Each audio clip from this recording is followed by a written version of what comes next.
Hello दोस्तों, welcome to the channel. मैं हूं channel host Sukhraj. Last video में हमने एक प्रॉब्लम डिस्कस की थी जिसमें आ रहा था कि जैसे मैंने एक यूज़र को गेट किया, उसमें क्या हो रहा था। जैसे अभी ये आपके सामने स्क्रीन पे दिख रहा है, यहाँ पे मुझे क्रिएटेड ऑन भी आ रहा है और एक डिपार्टमेंट भी आ रहा है नल, और इसमें first name last name middle name आ रहा है। लेकिन मान लो मेरे क्लाइंट की रिक्वायरमेंट ये है कि, या मेरी रिक्वायरमेंट ये है कि मुझे ऐसे अलग अलग नहीं चाहिए। मुझे वो सब कैसे चाहिए, वो मुझे कुछ ऐसी आउटपुट चाहिए जो ऐसी आपको अभी स्क्रीन पे दिख रही है। मुझे रिटर्न में सिर्फ user ID, full name, email address और मोबाइल को एज ए कॉन्टेक्ट लिखा और डिपार्टमेंट आईडी चाहिए, राइट। अब इस केस के लिए अगर मैं अपनी एंटिटी में देखूं, देखो यहाँ पे कितनी प्रॉपर्टीज है, 1 2 3 4 5 6। लेकिन मेरी एंटिटी में, अब मेरे पास मेरी एंटिटी में यहाँ पे 10 प्रॉपर्टीज हैं। अगर मैं आपको एंटिटी क्लास दिखाऊं तो आप देख सकते हो यहाँ पर मेरी एंटिटी क्लास में कितनी प्रॉपर्टीज हैं। ये यहाँ पर 10 प्रॉपर्टीज हैं जिसमें हमारे पास first name, last name, middle name है। लेकिन मैं अब रिस्पॉन्स में रिटर्न करना चाहता हूँ फुल नेम, और मोबाइल की जगह वहां पे मैं कॉन्टेक्ट लेना चाहता हूँ, और क्रिएटेड रिटर्न ही नहीं करना चाहता, और डिपार्टमेंट का ऑब्जेक्ट रिटर्न नहीं करना चाहता, और डिपार्ट आईडी को मैं एज ए डिपार्टमेंट आईडी, यहाँ पे डिपार्ट आईडी लिखा है लेकिन मेरी आउटपुट में इसका फुल नेम आएगा डिपार्टमेंट आईडी। मैं ऐसा कुछ रिटर्न करना चाहता हूँ। ये मैंने डिपार्टमेंट आईडी क्यों लिया, ये जस्ट एक डिफरेंशिएट करने के लिए प्रॉपर्टीज को थोड़ा थोड़ा अलग कर लिया है। लेकिन इनके बेनिफिट भी होते हैं, वो हम आगे डिस्कस करेंगे। इस वीडियो के एंड में मैं उस पर भी कुछ पॉइंट्स ऐड करूंगा, ठीक है। अब मैं क्या कर रहा हूं, जब मैं ऐसे रिटर्न करूंगा तो उस केस में मेरी यहाँ पे जैसे रिटर्न टाइप यूजर थी, अब एंटिटी डॉट यूजर की बजाय क्या रिटर्न होना चाहिए, मेरे पास मेरा यूजर रिस्पॉन्स रिटर्न होना चाहिए। अब मैंने क्या करा, एक क्लास बनाई जिसको मैंने नाम दिया डीटीओ। फिलहाल जो मैंने ये कमेंट बना के रखा है इसको छोड़ दो, यहाँ पे समझो आप इसको, ठीक है। यहाँ पे देखो किसी भी नाम से बना सकते हैं। तो यूजर के मैंने यूजर रिस्पॉन्स के नाम से बनाई, इसके अंदर प्रॉपर्टीज ली, user ID, full name, email address और कंटेक्ट। मोबाइल की जगह कॉन्टेक्ट ले लिया, डिपार्ट आईडी की जगह डिपार्टमेंट आईडी ले लिया, और एक फुल नेम ले लिया। मैंने first name, last name, middle name हटाई दे, जस्ट एक प्रॉपर्टीज ली यहाँ पर मैंने, ठीक है। अब मैं क्या कर रहा हूँ, इसको बोलते हैं डीटीओ। मतलब ये भी एंटिटी क्लास की तरह इसमें प्रॉपर्टीज होती हैं। देखो आप सेम प्रॉपर्टीज ली है, लेकिन यहाँ पे जैसे मैंने फॉर्म की कंसेप्ट डिफाइन करा, ऐसा कुछ नहीं होता। नॉर्मल क्लास होती है जिसके अंदर कुछ प्रॉपर्टीज होती हैं और कुछ अलग नहीं होता, ठीक है। मैंने क्या करा, ये यूजर रिस्पॉन्स क्लास जो बनाई है, मैंने यहाँ पे एक डीटीओ नाम का फोल्डर लिया, उसके अंदर यूजर रिस्पॉन्स क्लास को मैंने कर दिया ऐड। अब जब मैं इस यूजर क्लास को रिटर्न करूंगा, यहाँ पर क्या फर्क आता है, देखो। अगर मैं इसको रिटर्न करूंगा तो मेरे पास एक्स्ट्रा प्रॉपर्टीज भी रिस्पॉन्स में जा रही हैं। अगर इसको रिटर्न नहीं करता तो उस केस में मुझे यूजर रिस्पॉन्स करना है। तो कैसे कर सकते हैं, सबसे पहले मैं एक पॉइंट यहाँ पे ऐड करना चाहता हूँ। आपको यहाँ पे 2 क्वेरीज दिख रही होंगी। पहले हम क्या करते थे, यूजर आईडी से जस्ट फाइंड लगा के उस यूजर की एंटिटी को गेट करते थे, एज इट ही रिटर्न कर देते थे। ऐसा कुछ नहीं था हमारे पास, ठीक है। अब मैं क्या करने वाला हूँ, सेम ही करने वाला हूँ। बाद में इसमें कुछ चेंजेस करनी है, वो बाद में करेंगे। लेकिन अब ये यूजर की बजाय मैंने क्या रिटर्न करना है, वहां पर मैंने यूजर रिस्पॉन्स रिटर्न करना है। तो मैं यहाँ पे एक यूजर रिस्पॉन्स क्लास का ऑब्जेक्ट लूंगा, ठीक है। और इस जो यूजर रिस्पॉन्स का क्लास का मैं ऑब्जेक्ट ले रहा हूं, इसको मैं फिल आउट करूंगा यहाँ पर किससे, यूजर रिस्पॉन्स से। तो इसमें मैं क्या ले रहा हूँ, पहले मैं सिंपल ऑब्जेक्ट ले रहा हूँ, स्मॉल, जैसे हम नॉर्मली लेते हैं, शॉर्टकट में नहीं जाता। तो अब मैं क्या कर रहा हूँ, user response dot user ID is equal to जो मेरी इस यूजर के अंदर से आईडी आई है, ठीक है, इसकी यूजर आईडी लगा दिया। और ऐसे ही बाकी की प्रॉपर्टीज लेनी है। यहां पे मैंने क्या कर दिया, फुल नेम ले लिया। अब फुल नेम कहां से आ रहा है, इसका फर्स्ट नेम, उसके बाद प्लस इसका last name, sorry middle name, ठीक है, और उसके बाद प्लस उसका लास्ट नेम। अब इन प्रॉपर्टीज को मैं अपडेट कर देता हूं, लास्ट नेम, मिडिल नेम। और इसको मैं इंटरपोलेशन से यूज कर लेता हूँ। इंटरपोलेशन से हम कैसे यूज करते हैं, पहले डॉलर लगाते हैं, फिर उसके बाद डबल कोट स्टार्ट और एंड में डबल कोट बंद, और जो प्रॉपर्टीज होती हैं उनको हम लेते हैं कर्ली ब्रेसेस में और प्लस हटा देते हैं। जैसे ये लिया मैंने, ठीक है, इसकी वैल्यू, उसके बाद मुझे एक स्पेस चाहिए दोनों में, ये स्पेस दे दिया। फिर से अगली प्रॉपर्टीज लेनी है तो कर्ली ब्रेसेस के अंदर, ठीक है, फिर एक स्पेस चाहिए, स्पेस दिया, और फिर कर्ली ब्रेसेस के अंदर थर्ड प्रॉपर्टी को ले लिया, ठीक है। अब मैं क्या कर रहा हूं, तीनों को कनकेट करके फुल नेम में डाल दिया मैंने। और यूजर आईडी के बाद मुझे एड्रेस चाहिए, तो एड्रेस में मैं यहां से एड्रेस डाल देता हूं, ठीक है। और उसके बाद मुझे कंटेक्ट चाहिए, और कंटेक्ट में कौन सी प्रॉपर्टी चाहिए, मोबाइल नंबर चाहिए, ठीक है। अब मेरे यूजर रिस्पॉन्स की 1 2 3 4 प्रॉपर्टीज मैंने फिल कर लिया और आगे वाली है डिपार्टमेंट वाली आईडी। तो अब मुझे यूजर रिस्पॉन्स में मेरे पास कौन कौन सी है, एक आधी और प्रॉपर्टी बची, आई थिंक ईमेल बची है। ईमेल में ईमेल चाहिए और उसके बाद यूजर रिस्पॉन्स के अंदर मुझे डिपार्टमेंट आईडी में यूजर की आईडी चाहिए, डिपार्टमेंट आईडी चाहिए, ठीक है। मैंने ये ली और इसको फिल आउट कर दिया।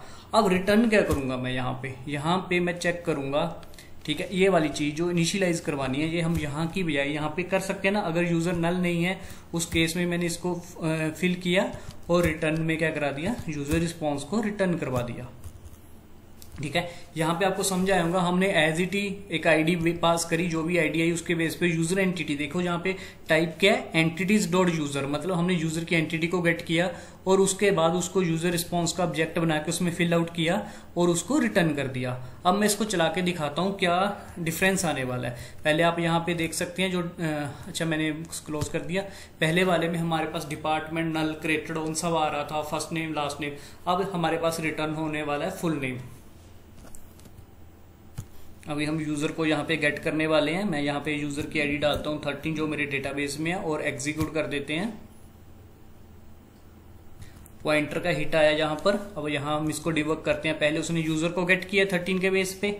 जैसे ही वो यूजर को गेट करता है, अगर उसको वो यूजर मिल जाता है, वो यूजर रिस्पॉन्स को एक नया ऑब्जेक्ट बनाकर उसको फिल आउट करता है और रिटर्न कर देता है, ठीक है। अब देखो एक बेनिफिट क्या हुआ, जैसे हम एक पहले वीडियो में देखा था आई एक्शन रिजल्ट। देखो हमने यहाँ पे डेटा टाइप पहले मैं रिटर्न कर रहा था यूजर, अभी हमने यूजर रिस्पॉन्स कर दिया, लेकिन मुझे रिस्पॉन्स टाइप चेंज करने की कोई भी जरूरत नहीं रही, ठीक है।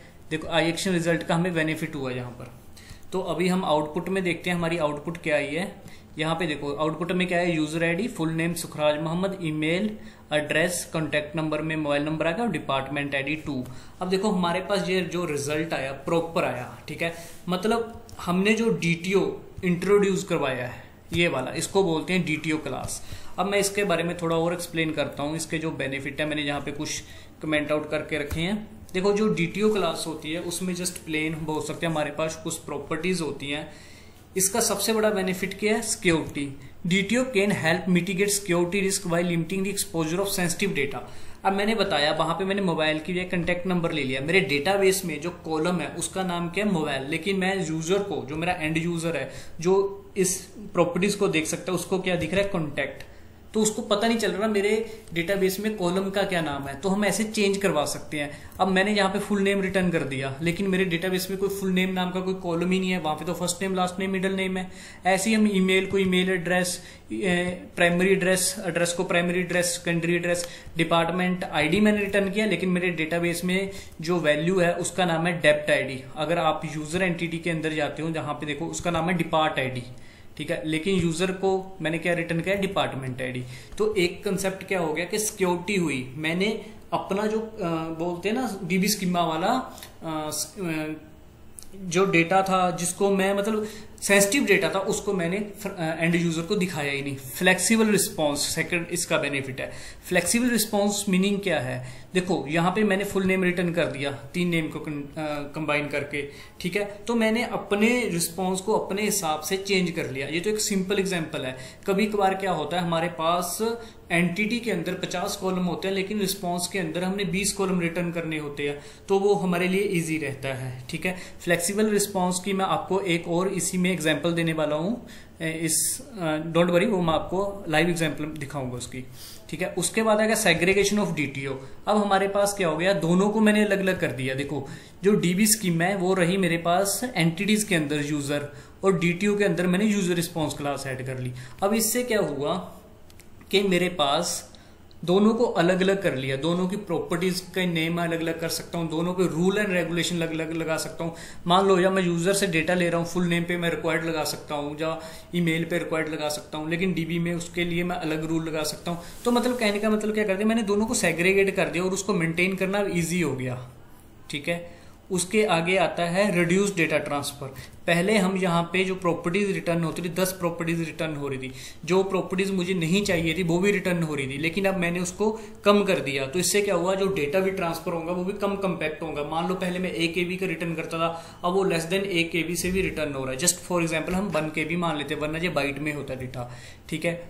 ये चीजें, और लास्ट में ओके ये reduce data transfer, segregation, flexible security, ये 4 हमने जो बेनिफिट पढ़े हैं ये मेन बेनिफिट हैं। लेकिन इसके बिना जब आप आगे जाकर पैटर्न पढ़ते हो तो उसमें डीटीओ बहुत रोल प्ले करते हैं। वैलिडेशन के लिए हम एनोटेशन यूज करते हैं डीटीओ के ऊपर, वो हम वैलिडेशन वाली वीडियो में देखेंगे, वो भी एक बेनिफिट है। ठीक है, अब मैं एक और एग्जांपल लेना चाहता हूं इसमें, जो मैंने बोला फ्लेक्सिबल रिस्पांस की।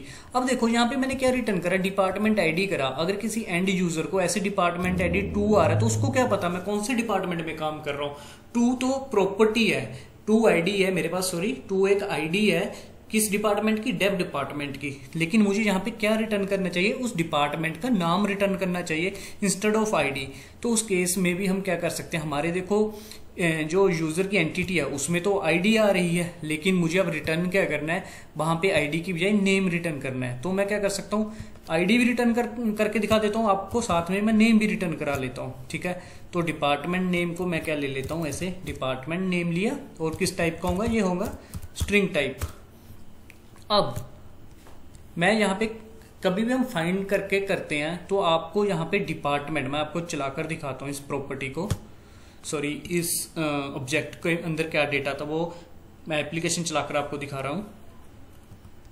मैं यहाँ पे डेटा निकालने वाला हूं दोबारा से किस यूजर के लिए जो मेरे पास डेटाबेस में एग्जिस्ट कर रहा है, जिसकी आईडी है 13, और यहाँ पे पॉइंटर हिट हुआ। अब आप देखो जब मैंने यूजर को गेट किया, यहाँ पर यूजर को गेट किया तो यूजर के अंदर आपको दिखेगा डिपार्टमेंट नल आ रहा है। ठीक है, ये डिपार्टमेंट का ऑब्जेक्ट नल आ रहा है। तो अब हम एंटिटी फ्रेमवर्क में अगर उस डिपार्टमेंट की, क्योंकि इन दोनों का रिलेशन तो बना है ना, फॉरेन की का और प्राइमरी की का रिलेशन, तो इस डिपार्टमेंट का डेटा गेट करना हो तो हम यहाँ पे यूज करते हैं ज्वाइन। तो ज्वाइन हम एंटिटी फ्रेमवर्क में कैसे लगाते हैं, ठीक है, जैसे हम एसक्यूएल में लगा देते हैं ना, select star from this table, inner join department on, then condition देते हैं। तो इसमें हमें ऐसे कुछ नहीं करना पड़ता, इसमें एक इंक्लूड आता है। ठीक है, उसको हमें यूज करना पड़ता है। तो मैं क्या कर रहा हूं, इसको मॉडिफाई कर रहा हूं थोड़ा सा, इसको मैं क्या कर देता हूं, नीचे ले लेता हूं और इसको कर देता हूं बंद। ठीक है, अब मैं यहाँ पे क्या ले रहा हूं, यूजर्स के बाद मुझे क्या लेना है, डॉट इंक्लूड लेना है। सॉरी ये मैंने ऊपर लगा दिया, चलो मैं ऐसा करता हूँ, इसको यूजर 2 ले लेता हूँ, बाद में मॉडिफाई कर देंगे। ठीक है, और यहाँ पे मैं लगा रहा हूं डॉट इंक्लूड। इंक्लूड में क्या है, कुछ भी आप यहाँ पे एक करेक्टर ले सकते हैं, मैंने ले लिया D such that department such that D dot department. ठीक है, तो मैं क्या कर रहा हूं, इंक्लूड कर रहा हूं डिपार्टमेंट फर्स्ट और डिफॉल्ट। मुझे सिर्फ एक ही रिकॉर्ड चाहिए। ठीक है, फर्स्ट और डिफॉल्ट किस बेस पे चाहिए, एक्स सच दैट एक्स, इसको बोलते हैं x such that x dot मेरी यूजर आईडी क्या होनी चाहिए, जो मैंने यूजर आईडी बाहर से पास की है उसके इक्वल होनी चाहिए। अब ये कंडीशन क्या करती है, ये यूजर आईडी को मैच करती है कि अगर कोई यूजर आईडी मैच होती है वहां से सिर्फ एक ही रिकॉर्ड उठाना है।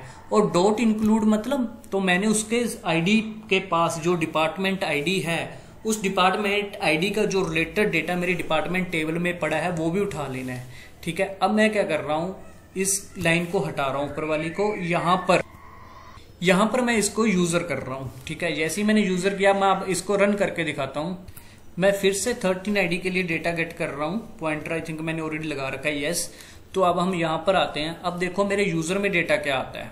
ठीक है, एग्जीक्यूट हो रहा है, ये एग्जीक्यूट हुआ, और यूजर के अंदर, अब डिपार्टमेंट के अंदर नोटिस करो यहाँ पे अब डिपार्टमेंट नल नहीं आया, और उसने क्या करा, उस डिपार्टमेंट आईडी के एंगेज जैसे 2 और डेव पूरा डिपार्टमेंट का ऑब्जेक्ट उठा लिया। ठीक है, मैं इसके लिए आपको एक बार डेटाबेस में दिखा देता हूँ। ठीक है, हम यहाँ पे डीबी ओपन कर लिया मैंने। यहाँ पे अगर मैं इसको एग्जीक्यूट करता हूँ, देखो यहाँ पे मेरे पास डिपार्टमेंट आईडी 2 पड़ी है। अभी हमने क्या करा, वहां पे जैसे ही लिखा dB context users dot first और डिफॉल्ट, ये फिलहाल इंक्लूड को छोड़ दो, फर्स्ट और डिफॉल्ट लगाया, तो मैंने क्या बोला यहाँ पर, तो मैंने यहाँ पर क्या बोला अपने उसको कि भाई आप इसको छोड़ दो फिलहाल, इतने को बोला मैंने, यूजर्स में से फर्स्ट और डिफॉल्ट वो वाला रिकॉर्ड उठा, यहाँ पे x dot user ID is equal to user ID है। अब मैं आता हूँ डीबी के अंदर, डीबी के अंदर उसने ये वाला रिकॉर्ड उठा लिया क्योंकि यूजर आईडी मैच हुई, फुल रिकॉर्ड उठाया। उसके बाद मैंने बोला d such that d to department के डिपार्टमेंट का रिकॉर्ड भी इंक्लूड कर ले। अब डीबी को ये पता है कि मेरे पास डिपार्टमेंट आईडी ही फॉरेन की है, तो वो क्या करता है डिपार्टमेंट के अंदर जाता है, यहाँ से वो वाला रिकॉर्ड उठाता है, यहाँ पे आईडी मैच हो जाती है तो डेव हो जाती है। तो इसलिए उसने उसके साथ, अगर आप देख सकते हो डिपार्टमेंट का कौन सा रिकॉर्ड उठाया, यहाँ पे वो आईडी मैच हो। ये 3 रिकॉर्ड आ रहे हैं, सॉरी 3 कॉलम आ रहे हैं, तो किसके रिगार्डिंग आ रहे हैं, डिपार्टमेंट आईडी के, क्योंकि मेरे पास यहाँ पे जो आईडी आई है वो 2 है। ये असल में कुछ ऐसा बनता है, यहाँ पे लग जाता है इनर ज्वाइन, ठीक है,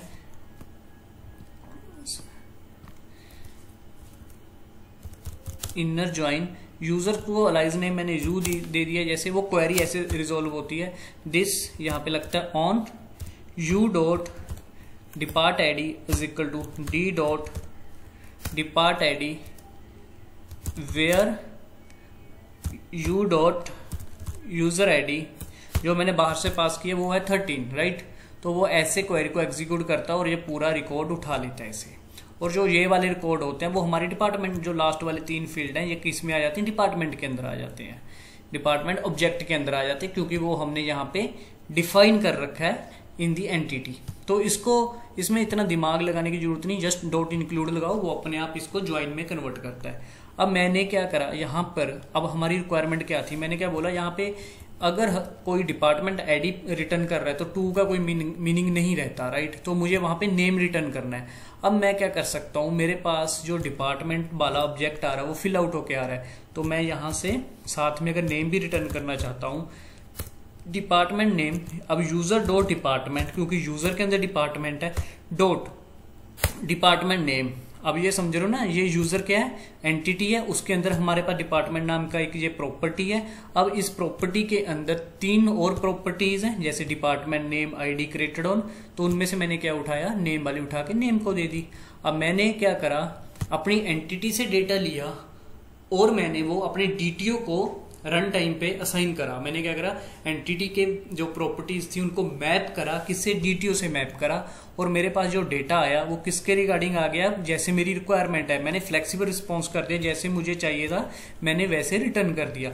तो मेरे को क्या कर रहा है, डीटीओ काफी बेनिफिट दे रहा है जब मैं डेटा एंड यूजर को रिटर्न करता हूँ।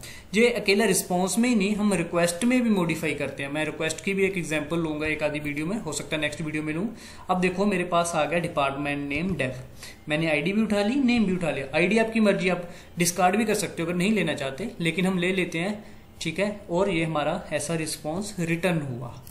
अब मैंने क्या बोला यहाँ पे कि ये वाला डेटा यहां से मैंने उठाया और यहाँ पे दिया, तो उससे क्या हुआ, मैंने मैप किया।